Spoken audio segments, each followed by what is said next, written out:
Hi, my name is Rishikesh Joshi. I am the Senior Verbal Trainer at Imperial Overseas. Let's talk about the GRE. In GRE exam, the first section will always be Analytical Writing section. In Analytical Writing, you will have to write one essay for which you get 30 minutes.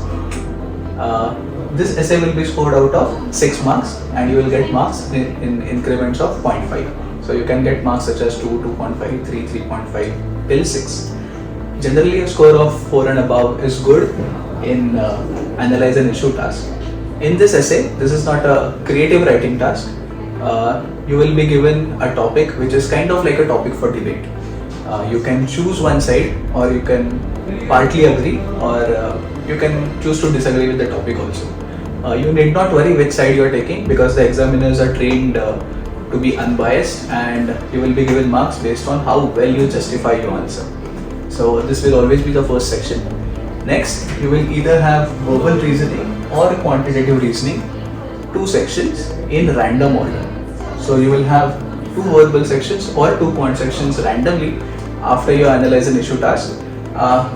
In the first section of your verbal, in the first verbal section, you will have 12 questions for which you get 18 minutes.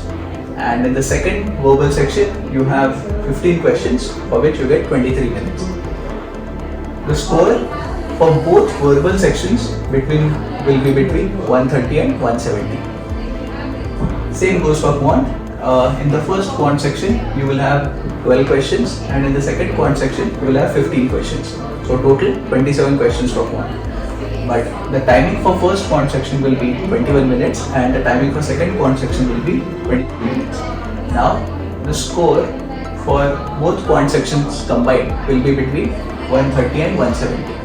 So together, verbal and quant, the range of score will be 260 and 340. So your lowest possible score in GRE is 260 and highest possible score in GRE is 340. The score for analytical writing will always be separate. It will be out of 6 that will be sent separately to the universities.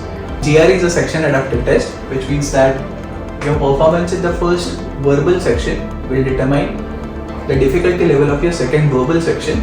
Same goes for quant. Your performance in the first quant section will determine the difficulty of second quant section. Now, if your performance in first verbal section is extremely good, then you will start seeing all hard questions in your second verbal section. This is a very good sign because this gives you highest potential for scoring. Similarly, if your performance in the first verbal section is average, you will start seeing questions of medium difficulty level in second verbal section, which gives you average potential for scoring. And if your performance in the first verbal section is mediocre, then you will start seeing all easy questions in your second verbal section. This is not a very good sign because this gives you lowest potential for scoring. This means that suppose if your performance is bad in the first verbal or quant section and you start seeing all easy questions in your second verbal or quant section, and even if you get all those easy questions correct, you will still not get very good marks. Now, you cannot predict that if I get 5 easy questions correct, 7 difficult questions correct, my score will be 145, my score will be 160. It's not that straightforward. The algorithm is unique for every exam. So all you need to remember is that you will be scored between 130 and 170 for both quant sections and for both verbal sections, and this is a section adaptive test. So make sure that your performance is excellent in the first section so that you start seeing all hard questions in the second sections of each verbal and quant sections. Now in the verbal section, verbal reasoning section, you have 27 questions which you need to attempt in 41 minutes.